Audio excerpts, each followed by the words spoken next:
Hello and welcome to the Middle East Report. In this program today, we'll be making the case for Israel by confronting the lies and misinformation that have distorted Israel's image and perception.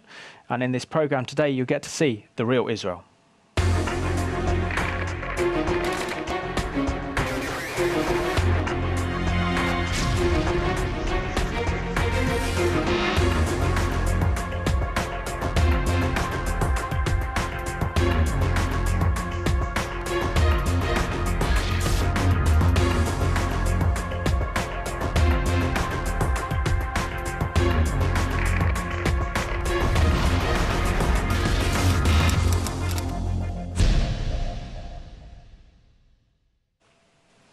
On this program today, I'm joined by Neil Lazarus from Awesome Seminars. Neil, it's great to have you back on the Middle East Report, and I know that you're doing a big speaking tour here in the UK. Thank you very much. It's always a pleasure to be back in the UK. It was only a few hours ago I was actually in Israel, in Jerusalem, so it's a pleasure to travel from Jerusalem back to London. And back to Jerusalem with us. And back to Jerusalem. Neil, can you explain some very important things you've been involved in recently? Because I know that you've developed a new app for Awesome Seminars for those who are technically savvy to have an understanding of Israel.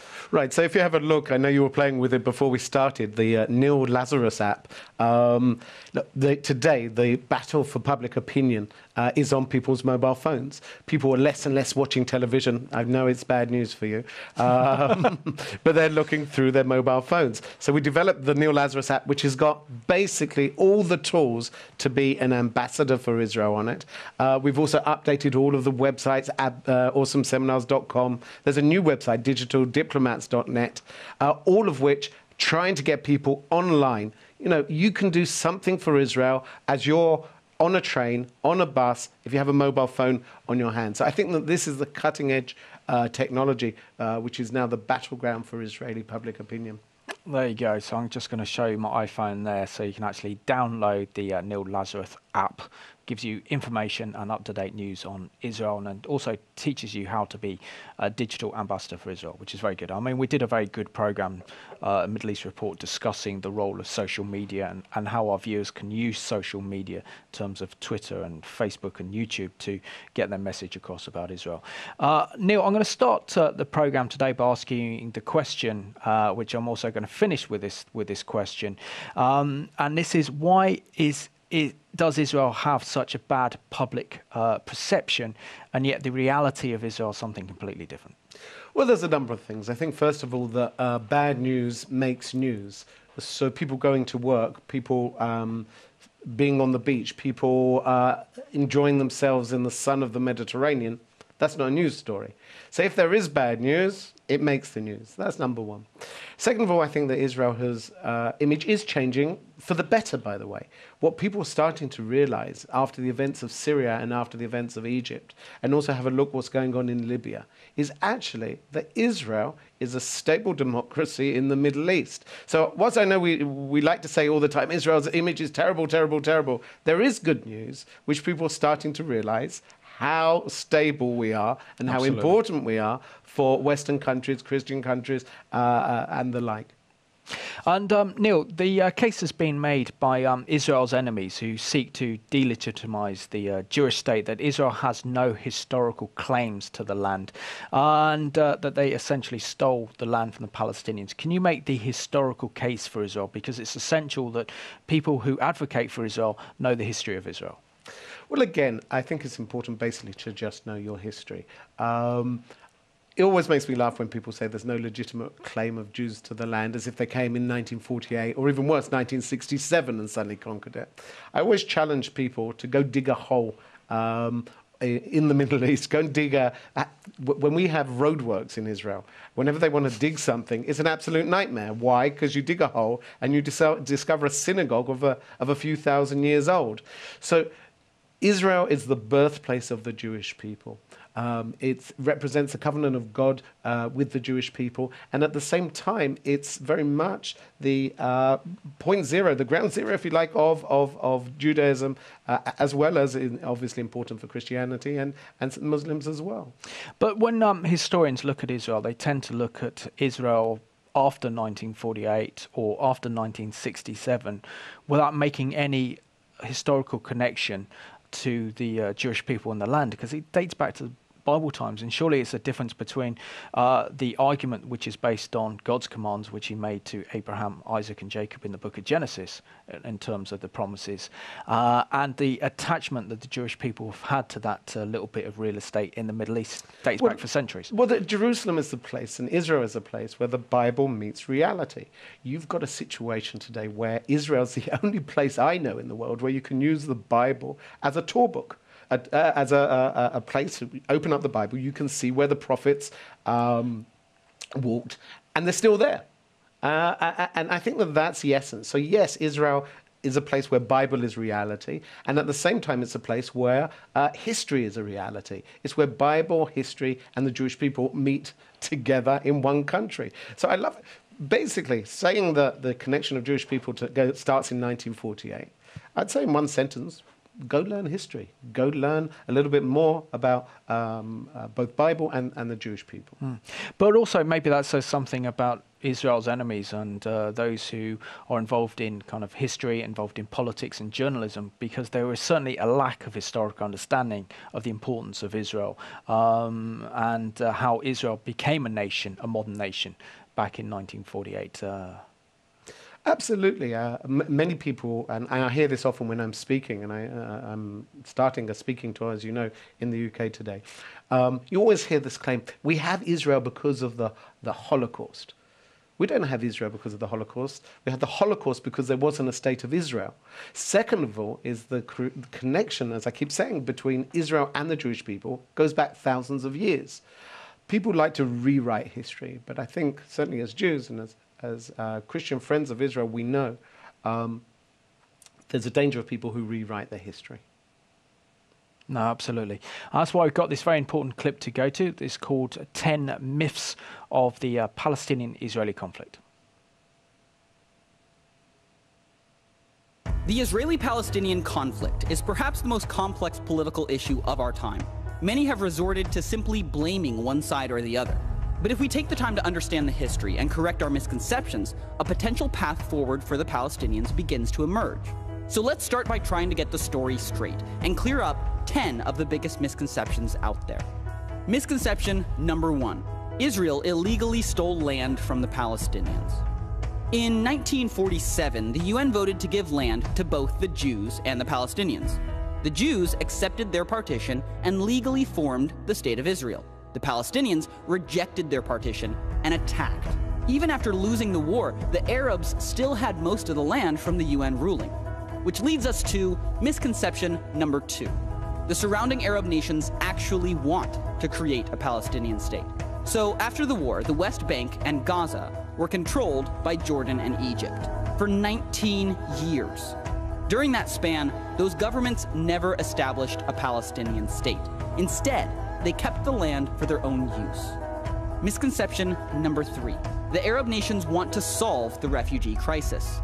Palestinians have settled in Arab nations throughout the Middle East. These nations could solve the crisis immediately by granting refugees equal rights, but instead, they refuse to let them vote, own land, or even study in public schools. Ironically, the only country to grant them full citizenship rights is Israel, which absorbed 156,000 Arabs after the 1948 war, and even today, Arabs hold seats in the Israeli government and Supreme Court. Misconception number 4. UN efforts are helping to solve the refugee crisis. The UN did step in to provide assistance to the Palestinian refugees, but instead of using their existing agency that helps resettle refugee populations around the world, the UN created UNRWA, which labels every Palestinian as a refugee until a Palestinian state is formed within the borders of Israel. This makes it more difficult for Palestinians to thrive in their host countries and locks them into perpetual refugee status, passing it on to their children, grandchildren, and great-grandchildren, swelling the refugee population from 500,000 in 1949 to nearly 5 million today. As conditions worsened, the international aid started to pour in, which, incidentally, is misconception number 5. The solution is more money. Really? Western nations have given the Palestinians a ton of aid. Even taking inflation into account, they've been given 25 times more money per person than Europe was given to rebuild after World War II. Where's the stable economy? Where's the improved infrastructure? That money sure could have helped, but it was given to some leaders who had a different agenda, which brings us headlong into misconception number 6. Forming a state is the primary goal of top Palestinian leaders. All of this international aid did go to help ease one man's suffering, Yasser Arafat. After his death, accountants hired by Arafat's own family discovered secret investments worth more than $1 billion. That income stream would be threatened if a new state was formed, which gives leaders like Arafat, or Mahmoud Abbas for that matter, $1 billion+ reasons to never actually sign a peace treaty. Which leads us to misconception number 7. Israel has a true peace partner. In the year 2000, desperate for a resolution, the Israelis elected Prime Minister Ehud Barak with a mandate to make peace with the Palestinians. Barak offered Yasser Arafat 94% of the land he demanded, except Jerusalem. Arafat flatly refused. President Clinton blamed the failure of the best chance at peace in 60 years squarely on Yasser Arafat. Which brings up perhaps the most common misconception of all, number 8. Israel just needs to give up land for peace. The last time Israel tried this was in 2005. They forced thousands of Jewish settlers out of Gaza, and in exchange, the Palestinian leaders promised peace. But when the Israelis moved out, the Palestinians voted Hamas in. Yep, they elected a terrorist organization who, since taking power, has fired more than 10,000 rockets into Israel. Surprised? Then you've probably bought into misconception number 9. Most Palestinians want a lasting peace with Israel. Some Palestinians do, but they are a minority. For 60 years, Palestinian educational leaders have fed their children a steady diet of hate, idolizing suicide bombers and celebrating death right in the classroom. And finally, misconception number 10. Giving the Palestinians a state now is the only solution to their suffering. This has been the only approach tried for the last 60 years. But these are people we're talking about. And waiting until they have a state to give them equal rights has only made things worse. Currently, Israel is the only nation to grant full rights to the Palestinians within their borders. But by granting them equal rights in every nation where they live, we could immediately increase the quality of life for every Palestinian. Let's be honest, these misconceptions have concealed potential solutions. When we take time to clear up confusion and face reality, we begin to uncover the truth. And that's when real progress towards justice can begin.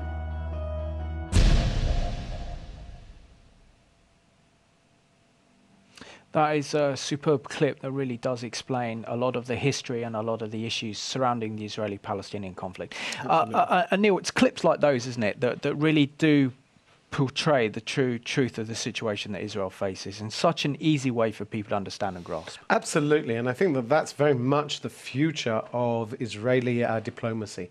Look, clearly you have to have contacts between diplomats and leaders, but what your viewers can do is very much be online and help Israel's image, whether it's forwarding, whether it's writing something on a Facebook page, whatever they do, absolutely affects people. Remember, people getting their news today from their telephones rather than anything else. And when it comes down to the historical issue, I mean, I would have liked to have seen that clip go back a little bit further, really, to the time of the Ottoman Empire, which really proved there was no independent Arab state of Palestine in the land. There's never been a Palestinian capital. There's never been a Palestinian currency. There's never been a Palestinian head of state. And so it's important to understand that the area which is known as Israel was a province of the Ottoman Empire that fell into the hands of the British because the Ottomans sided with the Germans in World War I. Absolutely. But again, we do have a reality today, which is nearly 2.8 million people calling themselves Palestinians. So we need to recognize a reality at the same time of Israel facing the Palestinian side. So again, we've got to be careful a little bit of rewriting the political reality of today to suit just our political understandings.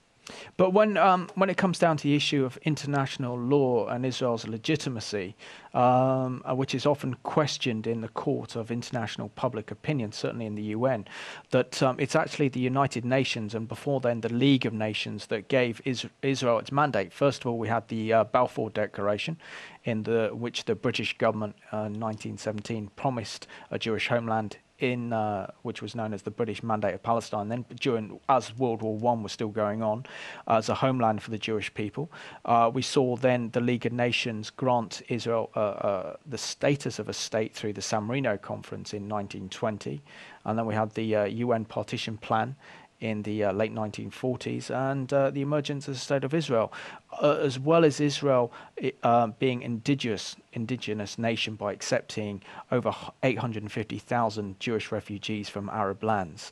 And it seems that Israel is part of the Middle East, and Israel's moral case and legal case is there for everyone to see. Well, I think there's a point here which is interesting, which is that we don't always have to answer every accusation. I think after 65 years, we don't have to keep trying to justify our right to exist. Absolutely. It's like a woman saying, I have the right not to be attacked. You don't say. What I'm getting at is that we need to move beyond this basic form of justification historically, and to really set the agenda of Israel is wanting peace. Israel has wanted peace.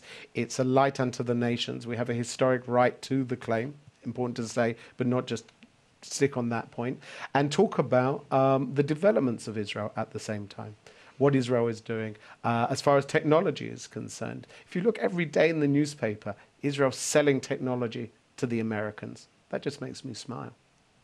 No, which is good. Makes me smile as well, Neil. But when it comes down to Israel's military wars, I mean, in Israel's short history, really dating back as a modern state since 1948, Israel's had 5 major wars for her very survival. And yet Israel needs her military in order to protect her borders, because according to the IDF and according to the Israeli government, Israel only have one chance. And we saw that in the Yom Kippur War of 1973. What happens when Israel's very much under siege? And if Israel's enemies were able to conquer Israel, it'll be another Holocaust. So how important is it that with Israel's military plays a vital role in protecting the state of Israel? Clearly that's the case. You know, I have 2 18-year-old children at home, and we just got the first call-up paper to go and speak to the army. So on the one hand, it's very important to have an army which is strong, yet at the same time, it's the defense force, the Israeli defense force, which is moving to try and defend Israel from all of those enemies. It's there's 2 directions in the war. One direction is the war to make peace, if you like, and the other is the war to defend Israel against those enemies such as Hezbollah and Hamas and Iran. And when it comes down to the perception of Israel, because if we take the average person, sadly, when it comes down to looking at Israel, they say, well, Israel's a war-torn country, or it's a military oppressor, and that so many people won't visit Israel because they think that Israel's in a war situation, primarily because of the context they see Israel within the news. Absolutely. If there's one thing I would say to your audience is come visit Israel, come and see Israel, come and look at Jerusalem, walk the pathways of the prophets. I was at the airport, at Ben Gurion Airport, less than 24 hours ago, and it is packed with Christian tourists coming, visiting, exploring. I love it. You know, it's the only country in the world where you have the Bible in one hand and an iPad on the other. And if they're really savvy, they have the Bible in the iPad, walking around taking pictures of Jerusalem. That's what's going on here. It's a modern country, a technologically advanced country, yet a country which is based in thousands of years of both history and Bible together. But this is certainly a perception that we need to really break down, and to say how safe Israel is and how wonderful country that Israel has to offer. I wouldn't go back every year if I didn't think it was so amazing. Absolutely. I always claim the most dangerous thing anyone can ever do in Israel is cross the roads, because our driving does need to be improved a little bit. But the reality is we have thousands upon thousands of people visiting the country, enjoying themselves, enjoying the weather, enjoying the history and the religion of Israel, and coming back like yourself year after year, and enjoying the good food where, you know, what more can you want on one holiday? That's for sure. No, very true, and good weather as well. That's a good advantage. When it comes down, I mean, it's so important, isn't it? How much does the Western media play a role in these negative misconceptions of Israel? Because it's only primarily that people watching the news, switching on, some news incident happens in Israel, they get the impression that Israel is a kind of war zone, there's another war breaking out in Israel, or Israel seen as being a kind of military oppressor. How much does the media play in terms of changing people's perception and image of Israel compared to the reality of the nation itself? I think it's very important when we look at what's called flick-click generation. People either flick from channel to channel or click on the mouse to look at what's going on. I think it certainly does change people's perceptions. The good news is that with internet, news media is changing. It's becoming much more democratic. Anyone can have a blog. Anyone can put up a video on YouTube.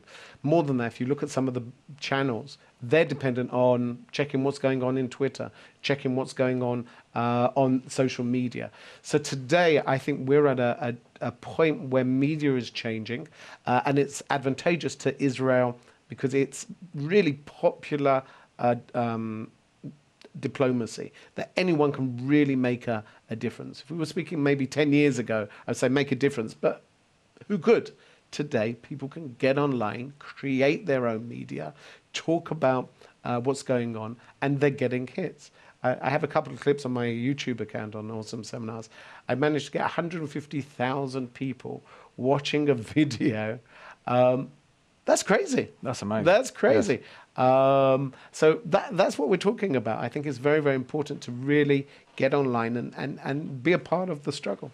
Yeah, and we've got an interesting cartoon to go to now. It's called Israel versus Palestine, and this is all about perceptions.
Well, that cartoon certainly shows a lot of the problems that Israel face in not only protecting her citizens, but also to get her message across.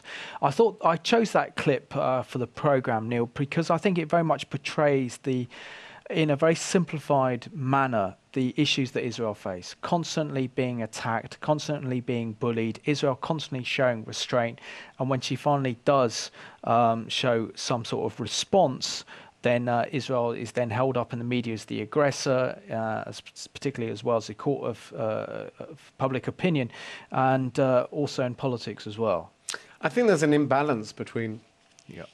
what Israel can do and what the Palestinians can do. In many ways, Israel's held accountable internationally by the response that it gives, whereas Palestinians can do whatever they like. And often in their propaganda, they'll lie, they'll accuse Israel of things which are just blatantly not true. So I think, yes, I absolutely agree with you. I think that clip is an interesting clip, if not simplistic clip. By the way, I don't think I look at like the main character there. I'm not sure. No, it's okay. It is showing some of the problems that we certainly have. How can you respond? Look, we have the moral higher ground, if you like. Israel warns people if there is going to be a response. We drop leaflets from we telephone people. There's a whole unit in the army which phones people saying that there would be an attack, etc. And it's something that I think only in recent years has Israel fully begin to realise that not only is there the actual war itself, when Israel's had to go to war in order to defend its citizens, be it from Hamas or from Hezbollah, but Israel's also come to a realisation that she actually needs to win the war in the media and in the field of public diplomacy to put Israel's case forward. How has Israel improved her PR in recent years? I would agree with you. I think there's been a change in perception about the importance of diplomacy. For example, there used to be what was called in Hebrew, Kol ha'olam negdeinu. The whole world's against us, so what are you meant to do? The reality is today, I think Israel is realizing that public opinion is important. I think that Israel's understanding that it is important to get material out on social media. It's also become easier to do so. You can get people seeing videos which you've been showing in their tens of thousands, if not hundreds of thousands, very, very simply. We're no longer reliant on mainstream media, which has its own bias and its own agenda, which is often against Israel. We can literally circumvent it. Also, it's important to explain, isn't it, that the fact that British troops in Iraq, British troops in Afghanistan are facing similar type of problems that Israeli defense forces have faced, and that's the issue of asymmetric warfare, and how the terror groups like Hamas or Hezbollah fire their rockets and missiles from civilian homes. They want to booby trap schools. They want to ensure that the Israeli army, if they come against Hamas, will kill the largest number of civilians possible by surrounding civilians, by firing missiles, rockets, and placing civilians in harm's way. You touched on something else which I think is interesting. You mentioned Iraq and Afghanistan. There's a new problem, which is I think that the world today is tired of war. They don't want more red lines. So when you have a president who has a campaign of smiling and says, we don't want nuclear weapons, everything will be okay, people are lapping it up. I think today what we're seeing is there's a change in the agenda of public relations. We've talked about settlements. Should we build in the West Bank, yes or no? But the reality is that the Palestinian issue is not the major issue which is facing Israel's public relation campaign. I think Israel is in trouble when we see that the Iranians have discovered how to speak to the West in a Western language. If you had to look at President Rouhani's visit in Washington, what did he say to America? Hi, have a nice day. And they bought it. As if there's suddenly been a change of mind of the Ayatollah, that they don't want to develop nuclear weapons. How long the campaign will last? I predict how long it will take for them to develop nuclear capability. So here we're seeing, compared to other conversations we had, a real change in the agenda of what's most urgent. Yes, we need to talk about Israel's legitimacy. Yes, we need to talk about the settlements, etc., etc. But the reality is, today, Israel doesn't have time because the Iranians seem to be winning the agenda of smiles in America. And why is that? Because it is pretty much crucial to understanding what's going on in the Middle East, is to understand Iran and Iran's role in the world. And surely we have to look at the fruits of the new president, Rouhani, in a sense, has Iran stopped its nuclear weapons program? Have they stopped their abuse of horrendous human rights? Are they stopped supporting international terrorism around the world? And I think the answer is no. So why is the West believing this new Iranian president who says he wants peace and he wants negotiations? And yet now the British government have renewed diplomatic relations with Iran. President Obama has actually called President Rouhani on the telephone call after he was leaving for Tehran after the UN General Assembly met in New York. Why is the world embracing this Iranian deception? Well, I think it's important, again, to understand the world where it stands today. On the one hand, we're post-Iraq, post-Afghanistan, as you mentioned. Second of all, we're seeing a President Obama, who was elected on a campaign of getting out of Afghanistan, out of Iraq, and then suddenly facing the reality of Syria and Iran. And perhaps most importantly is, I don't think America today can afford what it's done in the last 10 years for another 10 years in the Middle East. The question is whether the Middle East can afford for America not to. That's a very good point.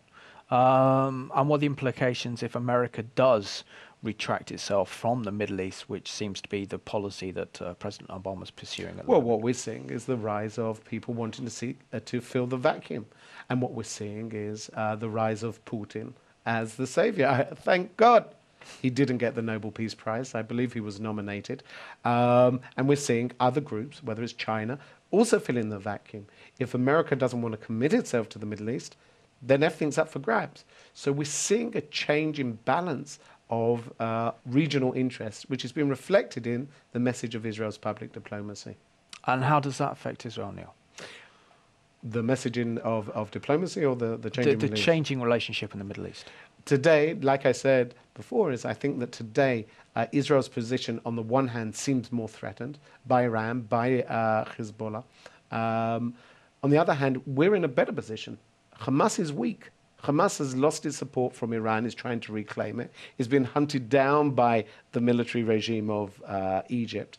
At the same time, we're also seeing new friends in the region who've suddenly realized that despite being Arab countries, as Sunni countries, Israel's less of a threat than Iran. And there I'm talking about many of the Gulf countries, Bahrain, Qatar, etc. So the Middle East is changing at a historic time. And also the message is going to have to change as far as Israel's public diplomacy is concerned. And how do we confront a lot of the lies and misperceptions about Israel's treatment of the Palestinians? Because the enemies of Israel and those spearheading the boycott, divestments and sanctions campaign always accuse Israel of being an apartheid state, and yet Israel's own Arab population is flourishing. But the real apartheid seems to be those Palestinians living in Arab lands.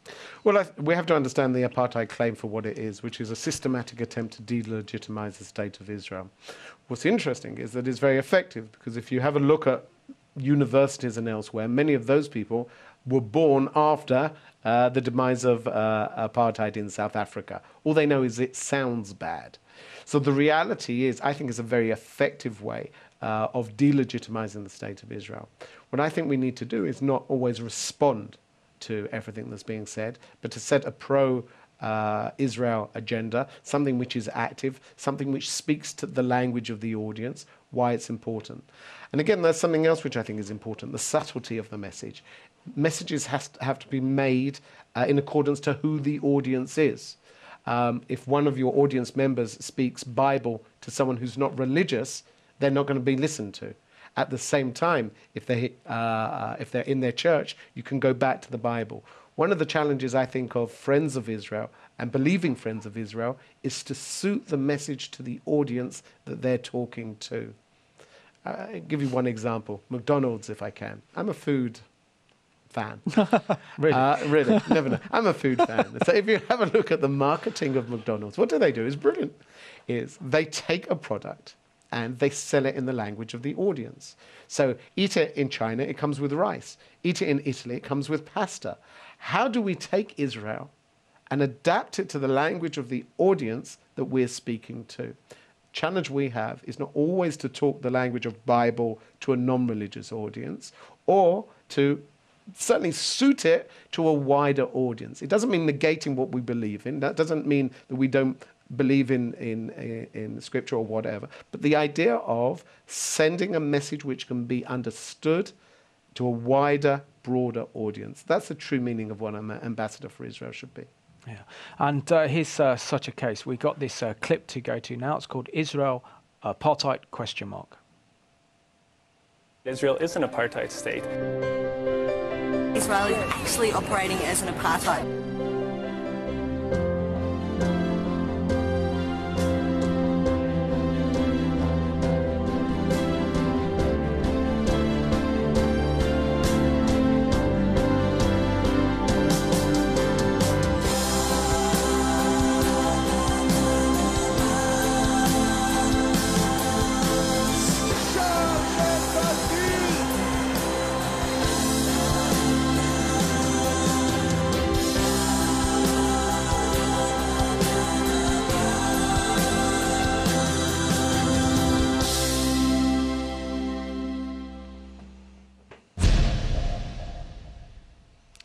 This goes to show you what a load of nonsense it is when Israel's enemies accuse Israel of being an apartheid state. I guess what they want to do, particularly those who are supporting the boycott, divestments and sanctions movement, is to use the power of words, in particular apartheid, because it conjures up negative images and connotations of what happened in South Africa, and then try and apply it to the Israeli-Palestinian conflict. Absolutely. And that last clip produced by Stand With Us, which, by the way, I think is a wonderful organisation, and I'm very proud to be associated with it on many occasions, it brings that out, and that clip we just saw. Just one example I always love is the former president of Israel, who was found guilty in a court of sexual misconduct, of rape, and is now serving a prison sentence, was sentenced by a judge who was an Arab citizen of the State of Israel. That's apartheid. And I think that that's something which is important. We're seeing today that there is a backlash within South Africa, not the majority, but a vocal minority who is saying, by using the apartheid claim, we're actually undermining the meaning of what apartheid was, because it's not the same, and it's devaluing what apartheid was itself. And also, if we look at the way that so much of our mainstream media use words, I mean, if I take, for example, the BBC reporting, there's a situation that flares up between the Israelis and Hamas, and Hamas is firing missiles and rockets into Israel, and Israel responds with military action, as we saw last November with Operation Cast-led and Operation Pillar of Defence, for example. Now, when it comes down to this, the BBC and other stations will call them gunmen, or they will call them militants. Isn't the use of language also an important factor in communicating some of the issues that Israel has to face? Absolutely, and I think the BBC has proved itself over and over again to stand for the British biased corporation. It has serious problems as an organisation. Whether we're seeing the Jimmy Savile incidents, we're seeing the Comic Relief, there's a whole story which is emerging now. And today the BBC is proving itself yet again very problematic. I think there are signs that it's starting to recognise that it needs to readdress the balance of some of its reporting. But it's perhaps, if you like, a reflection of a much bigger story. I come back and say what I said at the beginning, and I've said on other programs. I think we've got to stop complaining so much about the media and start creating media, rather than getting into the, well, everyone's against us, we can't do anything mode of thought. We need to be proactive, not reactive, become ambassadors for Israel, get the message across, stand up, be proud, and at the same time, speak the language of the audience. No, absolutely. And that's why I'm delighted here we got the Middle East report to do that, because we can actually put Israel's case, we can put Israel's narrative across, we can show the geostrategic politics of what's happening in the region to make people understand the truth of Israel's situation. Absolutely. And again, it's important for your audiences certainly to get involved. And when it comes down to communicating, Israel's got a superb prime minister, and Benjamin Netanyahu, and his ability to communicate. And we're going to have a clip to go to in a minute that says that Israel's what's right about the Middle East, not what's wrong about the Middle East. And isn't it a fact that those supporters of Israel should be confident and to actually stand on truth that Israel is a beacon of light in the Middle East? Absolutely. I think far too often we're too apologetic in our diplomacy. If you take the word public diplomacy in Hebrew, is the word hasbara, which comes from the Hebrew to explain. That sums everything up. What country in the world has a public diplomacy policy called explanation? It's like, let me explain and then hit me one more time. The reality is we need to replace explanation with marketing. Go out, selling a message, being proud of our message. And where Israel does something wrong, say Israel does something wrong. There's nothing to be ashamed of it. At the basis of our relationship in Israel with your audience is we're a family. And I think that's something important to remember. Sometimes family is annoying. Sometimes we're very proud of our family. Sometimes we deny that we have existence or a connection with family, but we're still family. And I think that that's the essence of what we're talking about today. And we've got a news clip to go to now, and this is the Israeli Prime Minister Benjamin Netanyahu speaking a couple of years ago to US Congress, in which he states that Israel is everything that's right about the Middle East, not what's wrong about the Middle East.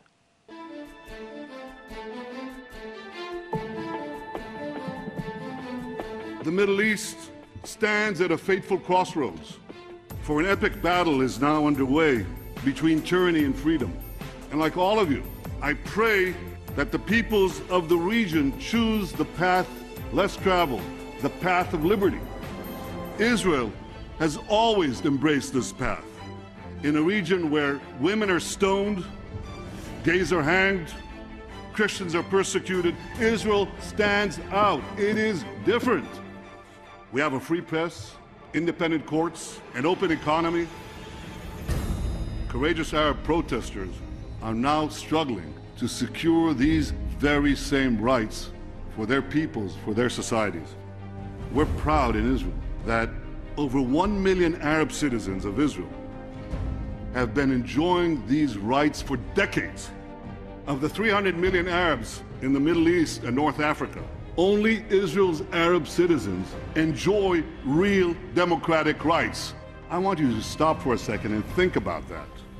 Of those 300 million Arabs, less than 0.5% are truly free, and they're all citizens of Israel. This startling fact reveals a basic truth. Israel is not what is wrong about the Middle East. Israel is what is right about the Middle East.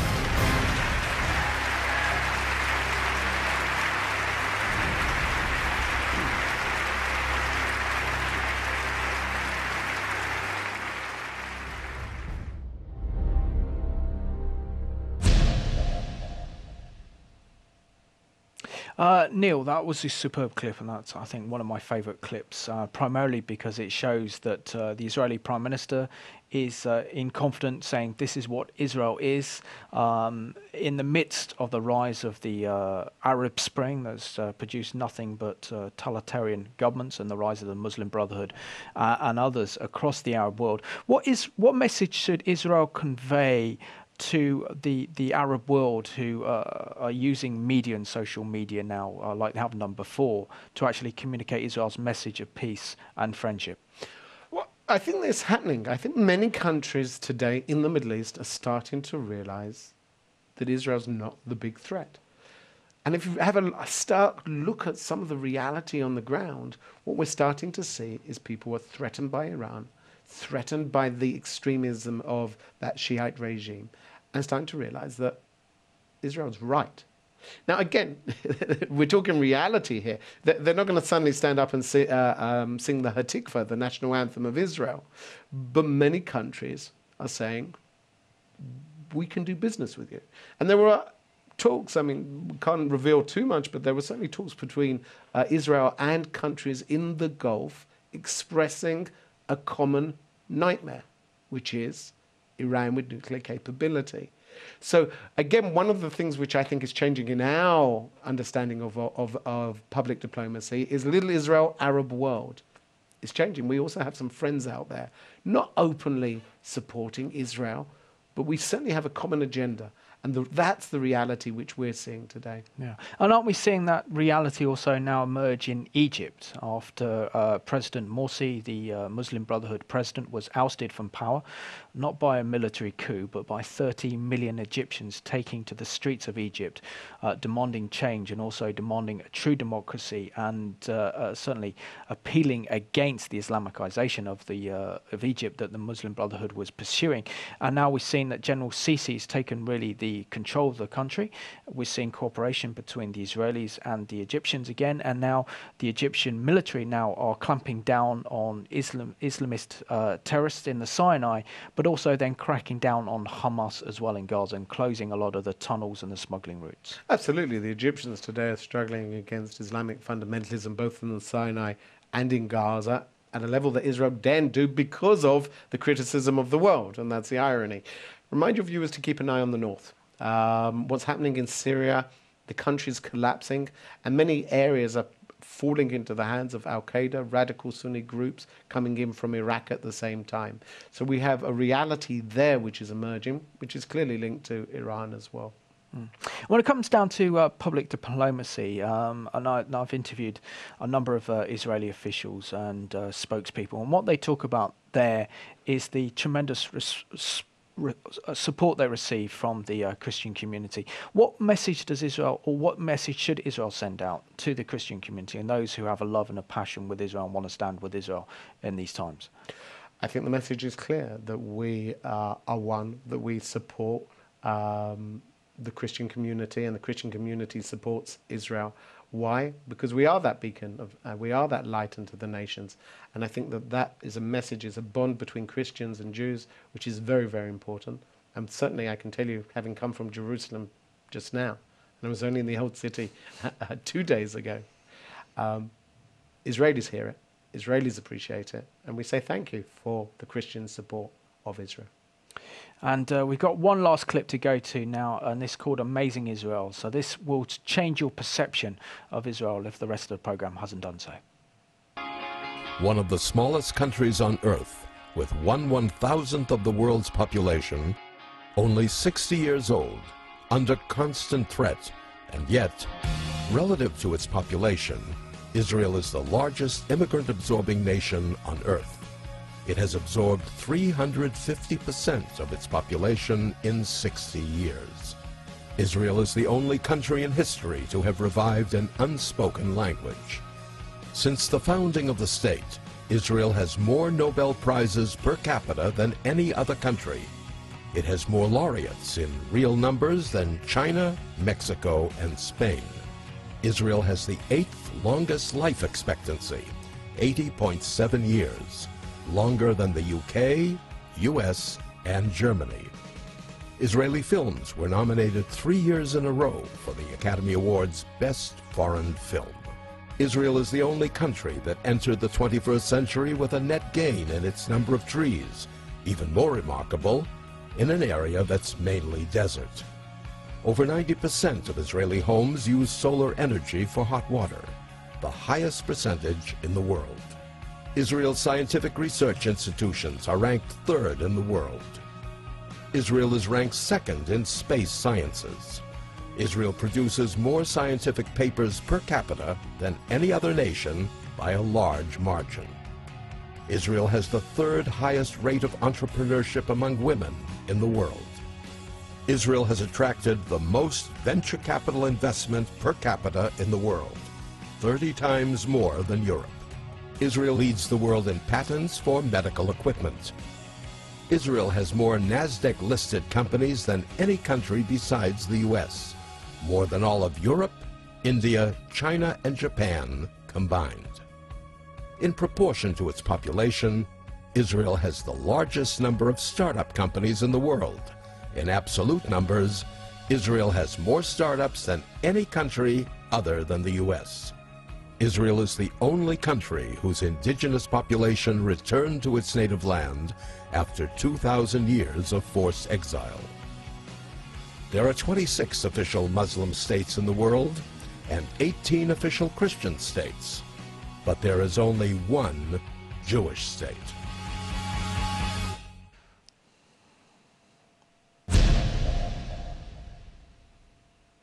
It's important that we arm ourselves with knowledge and facts, and certainly those who advocate against Israel should be very surprised by that clip. Which brings me to the very important question, Neil. What part can Christians play in defending Israel and becoming ambassadors for Israel?